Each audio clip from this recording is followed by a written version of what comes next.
మహబూబాబాద్ జిల్లా తొర్రూరులో తీవ్ర ఉద్రిక్తత ఏర్పడింది. మున్సిపల్ చైర్పర్సన్ ఎన్నికపై టెన్షన్ కొనసాగుతోంది. ఇక్కడ 16 వార్డులు ఉండగా బీఆర్ఎస్ 9 వార్డులు, కాంగ్రెస్ 7 వార్డులు గెలుచుకుంది. అయితే ఎమ్మెల్యే ఎంపీల ఎక్స్ అఫీషియో ఓట్లతో కాంగ్రెస్ బలం 9కి చేరింది. దీంతో బీఆర్ఎస్ కాంగ్రెస్ మధ్య గట్టి పోటీ ఏర్పడింది. మాజీ మంత్రి ఎర్రబెల్లి దయాకర్ రావుతో కలిసి మున్సిపల్ ఆఫీస్కు చేరుకున్నారు బీఆర్ఎస్ కౌన్సిలర్లు. ఎమ్మెల్యే యశస్విని రెడ్డితో కలిసి కాంగ్రెస్ కౌన్సిలర్లు వచ్చారు. దీంతో రెండు పార్టీల నేతల మధ్య ఘర్షణ జరిగింది. మరోవైపు ఎంపీ కడియం కావ్యకు ఎక్స్ అఫీషియో ఓటు కల్పించవద్దని ఎన్నికల అధికారిని కోరారు బీఆర్ఎస్ కౌన్సిలర్లు. తొర్రూరులో టెన్షన్ వాతావరణానికి సంబంధించిన పూర్తి డీటెయిల్స్ కృష్ణమోహన్ అందిస్తారు. కృష్ణమోహన్, ఉద్రిక్త పరిస్థితులు నెలకొన్నాయి. ఇరు పార్టీలకు సంబంధించినటువంటి కార్యకర్తలు భారీ సంఖ్యలో వచ్చారు. ఇటు కాంగ్రెస్ అదేవిధంగా బీఆర్ఎస్ కు సంబంధించిన శ్రేణులంతా కూడా మున్సిపల్ చైర్మన్, వైస్ చైర్మన్ ఎన్నికకు సంబంధించినటువంటి ప్రక్రియ జరుగుతుంది. ఈ నేపథ్యంలోనే ఇరు పార్టీలకు సంబంధించినటువంటి నూతనంగా ఎన్నికైనటువంటి కౌన్సిలర్ల సభ్యులంతా కూడా లోపలికి వెళ్లారు. లోపల వాళ్ళు ప్రమాణ స్వీకారం చేస్తున్నారు. ఇదే సమయంలో బయట మాత్రం ఒక ఉద్రిక్తమైనటువంటి పరిస్థితి నెలకొంది.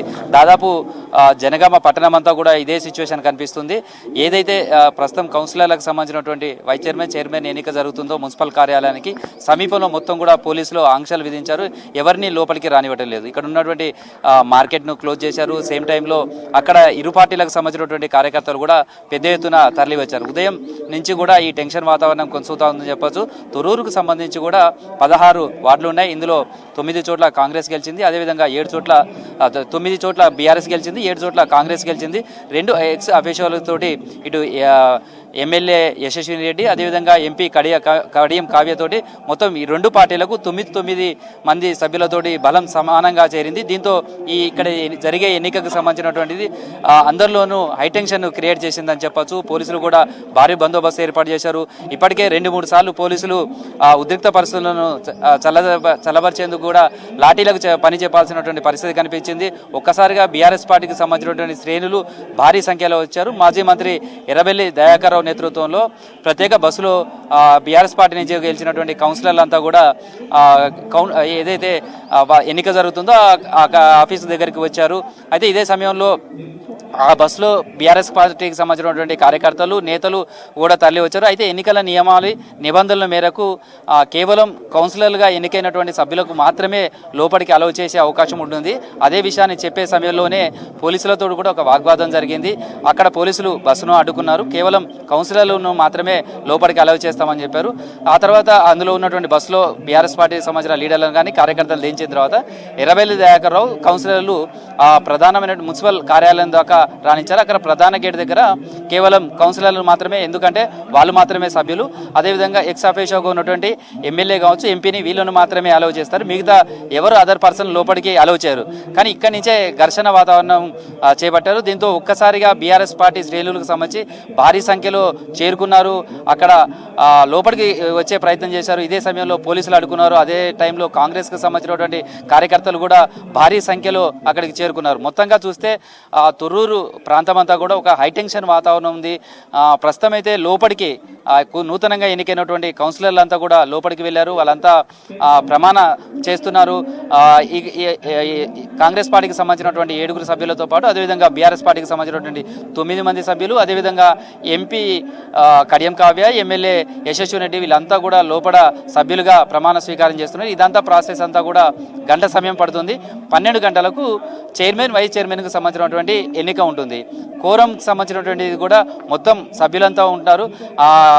ఎప్పుడైతే వైస్ చైర్మన్కి సంబంధించిన ఎన్నిక ఉంటుందో ఆ సమయంలో కనుక పూర్తి స్థాయిలో కోరం ఉంటే ఎన్నిక జరుగుతుంది. ఒకవేళ కనుక సమంగా సభ్యులు బలం ఉంటే మాత్రం టాస్ ద్వారా చైర్మన్, వైస్ చైర్మన్కి సంబంధించినటువంటి పదవుల ఎంపిక జరుగుతుంది. అయితే ఇప్పటికే ఎవరు వైస్ చైర్మన్ కావాలి, ఎవరు చైర్మన్ కావాలి అనే దానికి సంబంధించి కూడా ఆయా పార్టీలకు సంబంధించి బీఫామ్ తోటి సీల్డ్ కవరు ఇప్పటికే ఎన్నికలకు అధికారులుగా అందించారు. వాళ్ళు మాత్రమే చైర్మన్గా, వైస్ చైర్మన్గా పోటీ చేసే అవకాశం ఉంటుంది. ఓవైపు లోపల ఈ ప్రాసెస్ అంతా కూడా కొనసాగుతుంటే మరోవైపు మాత్రం చూస్తే బయట 2 పార్టీలకు సంబంధించినటువంటి కార్యకర్తలు కావచ్చు, నేతలు కావచ్చు భారీ సంఖ్యలో మోహరించడం, వాళ్ళంతా ఒకరికొకరు ఘర్షణ పడడం గొడవలకు కారణమవుతుందని చెప్పుకోవచ్చు.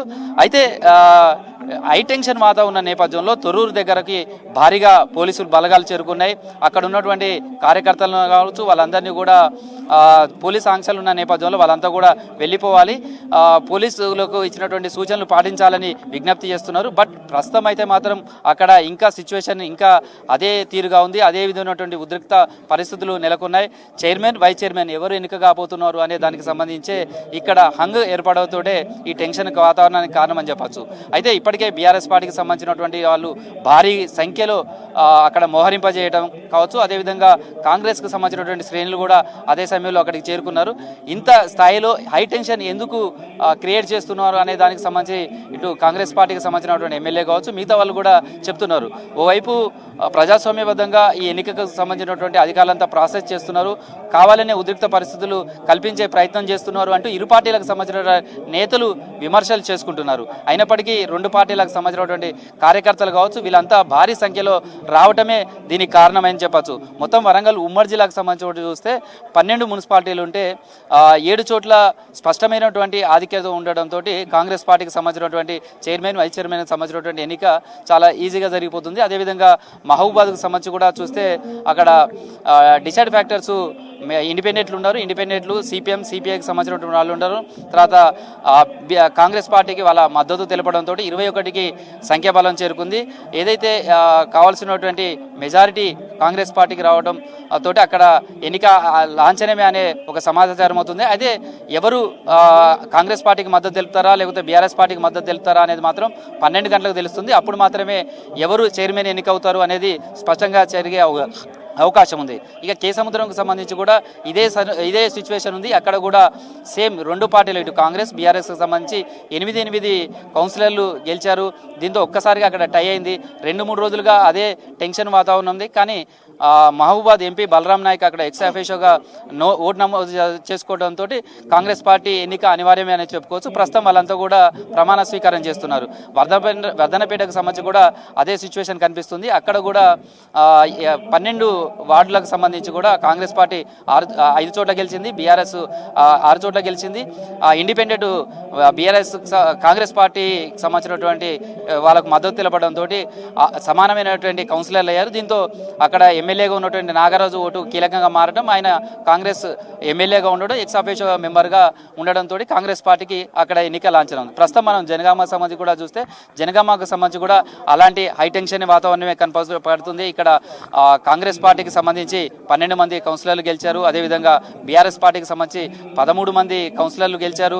అయితే సిపిఎం వాళ్ళకు మద్దతుగా గెలిచినటువంటి దాంతో వాళ్ళ కాంగ్రెస్ పార్టీకి 13 అయ్యాయి. అదేవిధంగా ఎక్స్ అఫీషియోకి సంబంధించి భువనగిరి ఎంపీ కిరణ్ కుమార్ రెడ్డి, అదేవిధంగా బీఆర్ఎస్ పార్టీకి ఎమ్మెల్యే పల్లారాజేశ్వరరావు తోటి సమానమైన ఓట్లు అయ్యాయి.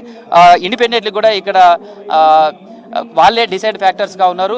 4 ఇండిపెండెంట్లు కూడా ప్రస్తుతం ప్రమాణ స్వీకారానికి చేరుకున్నారు. వాళ్ళకి సంబంధించినటువంటి ప్రమాణ స్వీకారం జరుగుతుంది. అయితే రెండు వైపులా ఇటు కాంగ్రెస్ అటు బీఆర్ఎస్ వైపు కూడా చూస్తే సమానమైనటువంటి సంఖ్యాబలం ఉంది. 4 ఇండిపెండెంట్లు ఈ 4 ఎటువైపు కనుక మద్దతు ఇస్తారో వాళ్ళు మాత్రమే ఇక్కడ కౌన్సిలర్గా చైర్మన్గా వైస్ చైర్మన్గా ఎన్నిక కావడానికి అవకాశం ఉంటుంది. ప్రస్తుతం అయితే సంఖ్యాబలం సమానంగా ఉండటంతో ఇటు జనగామ కావచ్చు అదేవిధంగా తొర్రూరు దగ్గర 2 చోట్ల ఉద్రిక్తమైనటువంటి పరిస్థితులే కనిపిస్తున్నాయి. ప్రధానంగా వరంగల్ ఉమ్మడి జిల్లా వ్యాప్తంగా చూస్తే తొర్రూరు మున్సిపాలిటీ ఇప్పుడు హాట్గా మారింది.